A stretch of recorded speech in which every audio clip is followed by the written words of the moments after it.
Throughout history, ordinary people have risen up against tyranny, oppression, and injustice. Moments this powerful don't just end up in textbooks. They're passed down as a legacy. Freedom and rebellion are passions that transcend time, and Americans aren't the only ones to celebrate. Festivals of Defiance are not just parties. They're acts of remembrance, resistance, of reclaiming culture and sovereignty. Let's explore 10 rebellious celebrations from around the world, where freedom, fire, and festivity collide. Battle of the Oranges, Ivrea, Italy. Italy's Battle of the Oranges takes place in February during Carnival. Now, this chaotic food fight is more than fun, it's a symbolic rebellion. In the 12th century, a cruel tyrant tried to force himself on a local miller's daughter. Well, she fought back and killed him. She didn't just kill him, she beheaded him. Now, this act was the last straw. It sparked an entire citizen uprising against their government, and today, it's reenacted with oranges. Teams representing rebels and nobles hurl hundreds of tons of overripe oranges in a 3-day battle. Helmets are recommended, and yes, bruises are common. A woman with a red hat represents the heroine who started it all. Grito de Dolores, Mexico's cry for independence. This takes place on the night of September 15th and all day on the 16th. This commemorates the moment Mexico rose up against Spanish rule. In 1810, Father Miguel Hidalgo rang a church bell and shouted a call to arms, the Grito de Dolores. It sparked the Mexican War of Independence. Every year, their president reenacts the cry from the balcony of the National Palace. Streets are alive with mariachi, fireworks, and flags. But of course, it's less about the fireworks and more about freedom. Els Enfarinats, Ibi, Spain. Every December 28th, locals hold a symbolic mock coup that turns social order on its head. A group of revolutionaries takes over the town for a day, enforcing absurd laws with fines, fireworks, and flower bombs. It's part satire, part celebration of dissent. The mayor is overthrown in a staged but intense battle. Eggs and flour fly through the air, coating everyone in white. The town returns to normal, eventually.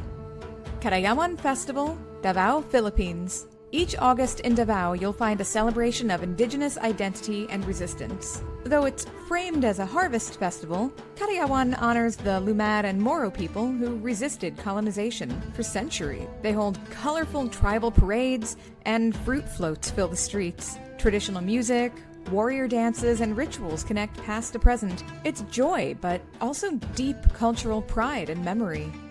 On to one of my personal favorites, of course, Patriots Day, Lexington and Concord, USA. Every third Monday in April, patriots celebrate where the American Revolution began. On April 19, 1775, the first shots of the American Revolution rang out. Patriots Day honors that turning point in history. Costumed reenactments bring the battles to life at sunrise. Paul Revere's Midnight Ride is reenacted on horseback. The Boston Marathon now takes place on this historic day. Bastille Day, France. July 14th marks the day that launched the French Revolution. On July 14th, 1789, revolutionaries stormed the Bastille prison, a symbol of royal tyranny. It was the spark that burned down monarchy in France. Parisians celebrate with fireworks, street parties, and dancing. The world's oldest military parade takes place on the Champs-Élysées. It's not just French pride, it's the power of the people on full display. Gion Matsuri, Kyoto, Japan. All of July, this festival honors the city's resilience through centuries of hardship. Started in 869 to appease vengeful spirits during a plague, Gion evolved into a showcase of feudal-era strength and civic independence. That might be the longest-running festival I've ever heard of. Gigantic floats up to 25 meters tall roll through Kyoto's narrow streets. Samurai emblems and heroic symbols adorn many floats. It's a cultural stronghold resisting modernization through tradition.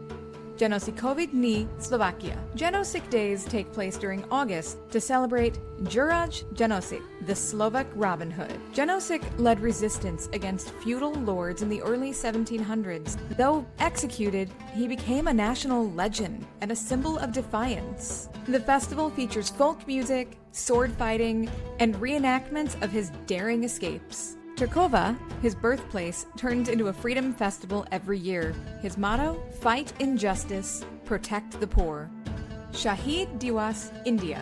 Every March 23rd, they honor revolutionaries who gave their lives for India's freedom. Bhagat Singh, Rajguru, and Sukhdev were executed by British authorities in 1931 for acts of resistance. They became heroes of the anti-colonial struggle. That's right, England. India didn't want to take your shit either. Today, candlelight vigils and plays are held across India. Bhagat Singh remains a youth icon, rebellious, fearless, and idealistic. In his final letter, he wrote, "Revolution is the inalienable right of mankind." Ohide, Greece, October 28th, a celebration of standing tall in the face of tyranny. In 1940, Italy gave Greece an ultimatum: surrender or be invaded. Greece said, "Ohi, no," and entered World War II on its own terms. Nationwide parades honor the military and the spirit of independence. Children dress in traditional garb and march in schools. Ohi Day is less about war and more about courage. These festivals remind us that freedom is more than an idea. It's a lived legacy. Rebellion doesn't always look like a battlefield. Sometimes it's flower in the air, fireworks in the sky, or a song sung in defiance. It's in the choices we make each and every day, some silent and some very loud.